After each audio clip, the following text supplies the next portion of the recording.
نص ساعة مش كده؟ Half an Sorry? hour? It's 25.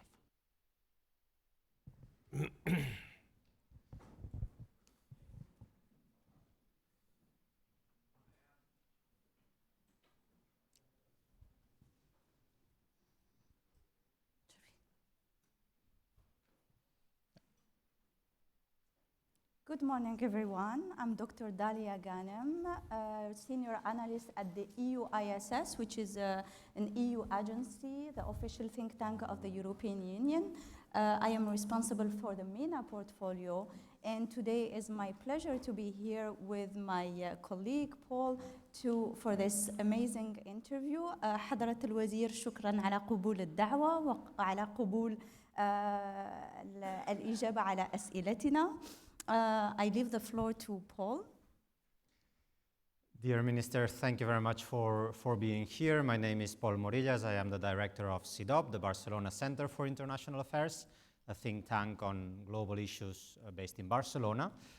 And it's our pleasure to welcome you here for this, after the opening, the official opening of this event, to start discussing some of the things that were present in the preliminary remarks by President Mattarella and others. And in particular, I would like to start with a question to the Minister on the geopolitical context that surrounds us all, particularly, of course, having seen a status of perma-crisis or continuous crisis in the world from the pandemic, and now more recently the war in Ukraine, and all the consequences that these crises are having upon us. So the first question, of course, is what is the role about the geopolitical context in which Egypt is currently placed, and also in terms of the broader international developments that are taking place? Well, thank you very much. I'm happy to be with you this morning, and definitely the geopolitical context is not beneficial. It's been turbulent and disruptive over the last 3 years, as you mentioned, with the pandemic and subsequently the Ukraine crisis and the subsequent results in terms of the impact on the global economic environment, the disruption to supply chains, the insecurity, food and energy, all have placed quite a substantial burden on peace and stability. We have also the situation of conflict also in our region, whether it's in Libya, the destabilizing consequences of the spread of terrorism, the vulnerability that's associated with the political conditions in Iraq, in Syria, in the general conditions that have, I think, destabilized and had an effect of a negative nature on many. But Egypt has been able, despite the fact, to maintain its stability and its security, and it's fundamental that it does so in cooperation with its international partners. Egypt is the most voluminous state in the MENA region with 105 million inhabitants, and though of vast potential and results over the last 8 years that have been quite substantial in maintaining a healthy level of growth, but we are currently also impacted negatively by the current economic conditions. But politically, we, I think, are contributing quite effectively to stabilizing the situations of conflict in our immediate vicinity, in Libya, in Sahel and Sahara, and to again, on the basis of cooperation, find how we can regain equilibrium to the general geopolitical circumstances. We are cooperating with the Arab Contact Group in trying to find a peaceful resolution to the Ukrainian-Russian conflict, and we will continue to participate in all of the various forums that are available with a clear dedication to multilateralism and its benefits. Egypt has hosted the 27th edition of the UN Climate Conference. It was the pride of many Arab and African countries, as Egypt is the fourth, actually, African country to host such an event. What is your assessment of the main achievement of this conference? We were happy to have hosted this important meeting. This is the largest multilateral UN conference on the whole. And certainly this year's conference has been particularly challenging because of the number of participants, which almost reached the 50,000 actual participants. The expansive nature of both the green zone and the blue zone, the participation of all of the stakeholders, whether negotiators, civil society, the private sector, and the interest that has been generated related to climate change and the impact of climate change. And from a legal negotiated perspective, of course, the main achievement has been the Loss and Damage Fund, which has been established, a objective that has been in the making now for the last 27 or 28 years. So we believe that to have been able to incorporate it on the agenda of COP27, but not only doing that, but actually initiating the establishment of the fund has been a main objective of the vast majority of developing states over these last 2 decades. We are hopeful that within this year, we will be able to put in place the operational mechanisms for the fund, and that the fund will be supported so as to provide necessary assistance to the most vulnerable and those that meet the very dire situations of the impacts of climate change, as has been demonstrated this year quite abundantly, whether in Pakistan or in even Europe and the United States and in South Africa, where turbulent weather events have really had a very severe impact. But otherwise, we have certainly kept 1.5 degree alive. The mitigation work program has been finalized during Sharm el-Sheikh. It has kept the 1.5 degrees alive. It continues to deal with the necessary responsibilities of all states, revising their NDCs, keeping in line with 1.5 degrees, and taking further steps to define their peak in terms of emissions and bring their emissions down. We've also put in place a tangible way forward on the global goal and adaptation to enable COP28 to finalize the global goal and again deal with an issue that is challenging. Adaptation, unfortunately, receives a minute percentage of the financial resources available, whereas the impact and the need for adaptation to address the consequences of climate change, especially in the developing world, especially in Africa, is immense. We have also, I think, highlighted the importance of finance, that neither mitigation nor adaptation can be effectively undertaken without the provision of finance to enable developing states to embrace and to follow through on their ambitious commitments towards renewable energy. We highlighted again within the covering decision the importance of the just transition in energy. And the covering decision has also, I think, enumerated the various needs that must be undertaken by both developing and developed states if we are to move forward. This is an incremental process. I believe Sharm el-Sheikh has followed through on the slogan in terms of implementation. There was implementation on all of the fronts. There has been some who have expressed a little disappointment. This disappointment, I think, is unwarranted, especially in view of the fact that those who have vindicated that disappointment, that there was not enough done in terms of mitigation, do not take into account that there is quite a deficiency when it comes to their fulfillment of their obligation. That until today, since 2009, the commitment of provision of $100 billion has not been fulfilled and continues not to be fulfilled. That because of the environmental conditions, very little pledges in new finances, transfer of technology, or the implementation of reforms in the international multilateral financial systems that can deal with climate change through the provision of loans that can be absorbed by developing countries and that can be fulfilled is still lacking. And we need to move much with a quicker pace if we are to have an impact and deal with climate change. But we are on the right road, and we hope that during this year and until COP28 is convened, we will be able to fulfill many of the issues that were, again, put on the table, stipulated.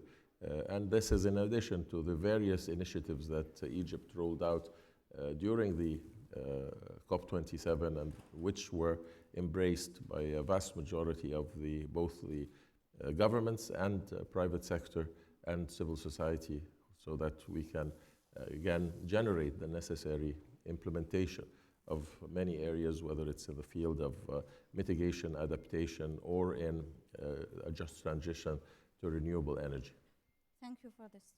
Dear Minister, we've covered first the geopolitical context and different dimensions of security at a global scale. Now we've covered multilateral initiative, including on climate change. I'd like to bring you to the region and discuss with you a bit what you think are the main threats to stability, to security in the region, and also what can Egypt do to ease the tensions that are present in the region. And I'm speaking particularly, of course, of the Israeli-Palestinian conflict, that it seems to have reached a boiling point, a very difficult circumstances after the elections in Israel and the questioning of the Palestinian leadership.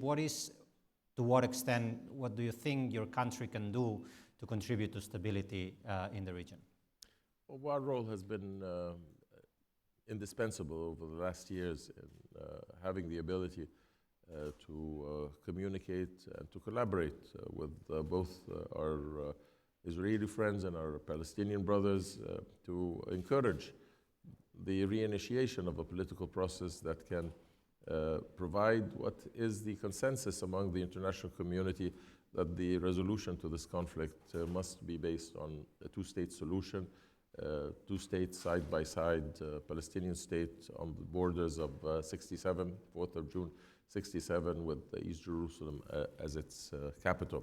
And we have highlighted in our communications, in our interactions, the beneficial nature of this situation for both Israelis and Palestinians to finally end the turmoil and the conflict and the loss of life, and to create a new environment in the region built on cooperation, on integration, and the benefits that can be extracted from cooperation among all states in the region. We maintain this as a matter of principle, and we encourage the main proponents to undertake their responsibilities in this regard. But it is up to them to demonstrate the political will to undertake the difficult decisions.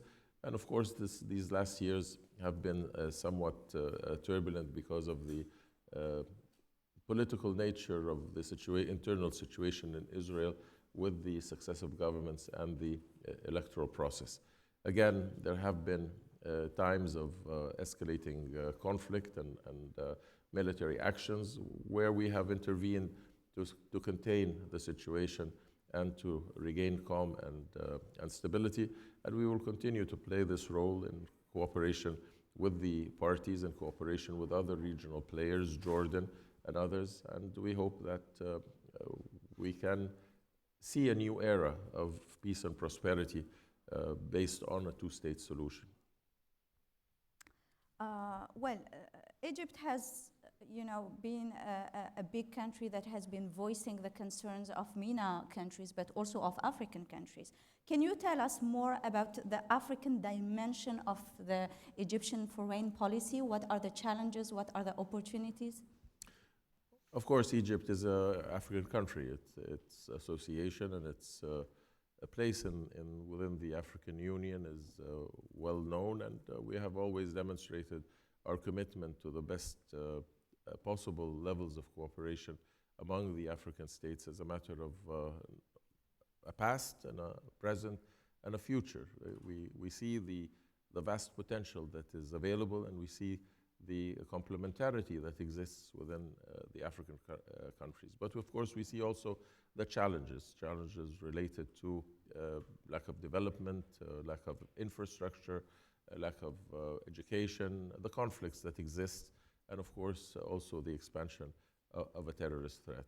All of this really highlights the need for even greater cooperation. We, I think, have a degree of optimism because of the ability to recognize within the African context the need for greater integration. And the recently conducted African Free Trade Agreement and its entry into force provides an opportunity and a basis upon which to increase the level of cooperation and complementarity between the African states. But I think an area which has always been highlighted by His Excellency President Sisi is the connectivity of infrastructure in Africa, and how that can, first of all, provide the commercial opportunities, provide the interconnectivity and enhance the ability for not only trade and commerce, but also for the movement of very vibrant, demographic, young and capable African societies to take advantage of the opportunities to provide the entrepreneurial abilities and to contribute to the development of Africa with its vast resources. Of course, this also depends on the support that we receive from our partners, the developed countries, but we can rely on each other. We can rely on the institutions that are present to facilitate a greater growth, a growth that is needed. Africa's population is growing, and without providing the necessary economic opportunities, we will maintain, unfortunately, the flow of illegal migration that not only impacts the countries that receive these migratory illegal migration, but also it disrupts the economic viability of Africa because of the loss of the capabilities and the human resources that can contribute to the betterment of the economic conditions in Africa. Minister, we discussed the consequences of the Ukraine war, and of course, two of them that are prominent are the food crisis that has come after it, and the energy crisis that also has made prices rise. These are two clear examples on how the war cannot be seen as something far away from any country, but actually affecting all of them. And if I got my numbers right in terms of food security and the food crisis, Egypt relies very much on the imports of wheat from Russia and from Ukraine, about 85%, if I'm not mistaken. And that has necessarily led to a rise in inflation related to the food crisis, to figures over 20%. What do you think you can do, not only from Egypt, but also from the region, to help tame the consequences of this crisis? Well, you're quite right. The crisis has had a deep impact because of the food insecurity and energy insecurity, and the rise of prices and the amount of additional cost that has been entailed by Egypt. Egypt is the largest food grain importer in the world, and the price of grain has increased, but also the price of fertilizers, the price of shipping, supply chains disruption, all of this has had an impact on the global inflationary pressures, in addition to our own internal inflationary pressures associated with these additional costs. So primarily, we need to resolve this crisis. We need to find a political solution that can, on the basis of the Charter of the United Nations and the principles of the sovereignty of nations, and to take into account all the security interests of all of the states. So the end of the conflict for both humanitarian and political purposes is fundamental. But then again, until that happens, I think the international community has to also undertake its responsibilities. There has been some relief provided by the United Nations grain exportation system that was put in place, but it needs greater transparency, and it hasn't really had the necessary impact, whether towards Egypt or towards Africa in general. So we need to bolster that system and assure that it will provide the relief for Egypt and other Middle Eastern countries and Africa. We need to deal with the energy crisis as well, and energy insecurity. And here, I think we are playing our role in expanding our cooperation and the potential of our connectivity with our partners in Europe, through Greece, through Italy, and to take advantage of our vast resources of both traditional but also renewable energies that are now available to us and are comprising almost 30 or 35% of our energy mix. So we are doing everything possible in terms of a contact group that was created by the Arab League. Egypt is among it, primarily for addressing the issue of the conflict and trying to find an entry point to a peaceful diplomatic resolution.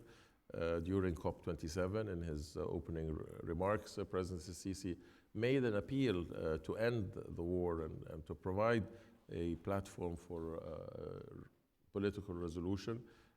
And we continue to be in contact with all of the interested parties and the United States and European Union to see how best to arrive at a peaceful solution to this crisis and thereby alleviate some of the consequences that have had such a negative impact, not only on Egypt, not only on the MENA region, but on the world at large. Thank you. Coming back to the energy cooperation, we can't talk about Egypt without talking about this and about gas. Energy cooperation is very important for the country. It's an essential dimension of Egypt's foreign policy, from natural gas and new project for the East Med pipeline to prospect for green energy.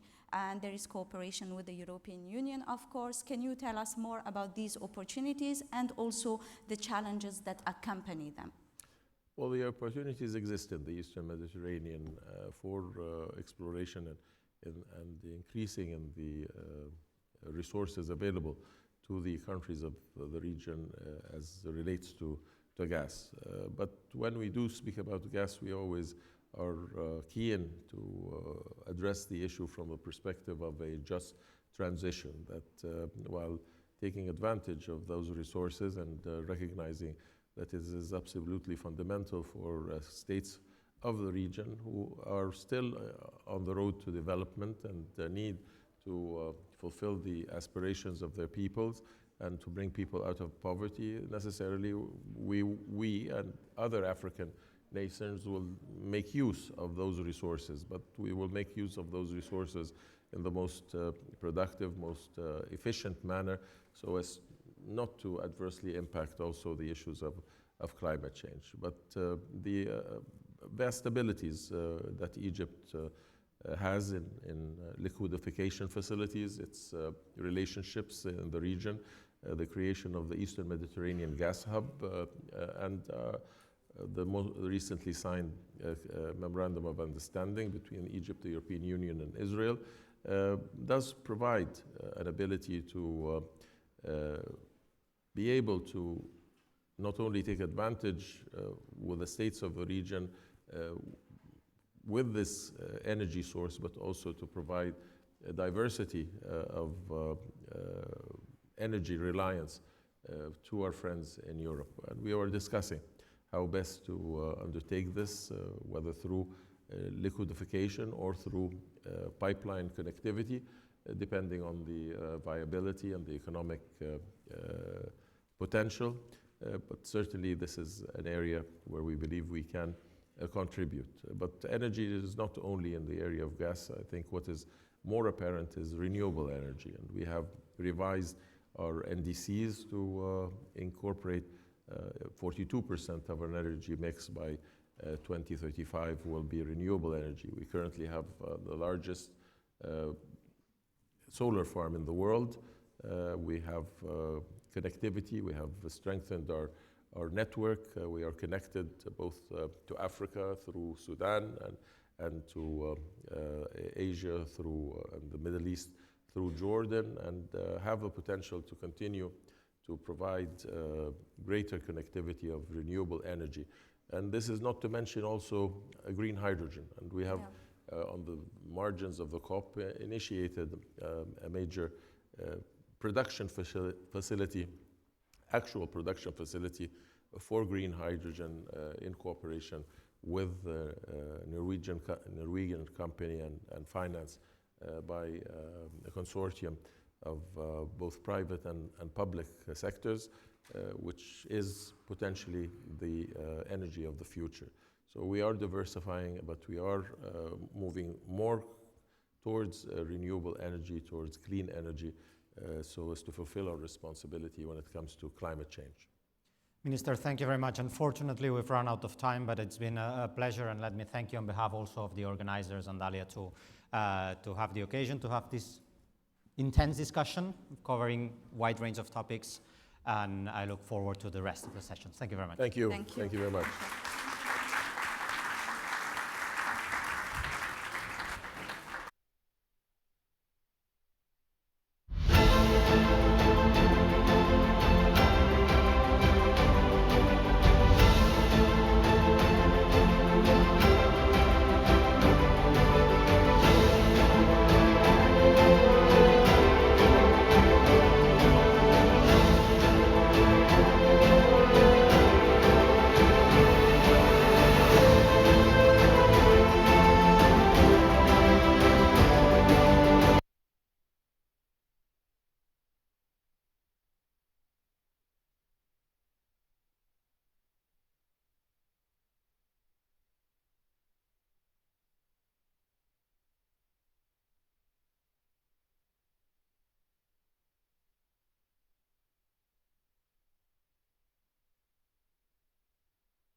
Definitely.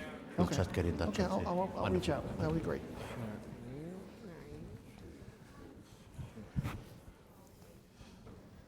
Hello, everyone. My name is William Wexler. I lead the Rafiq Career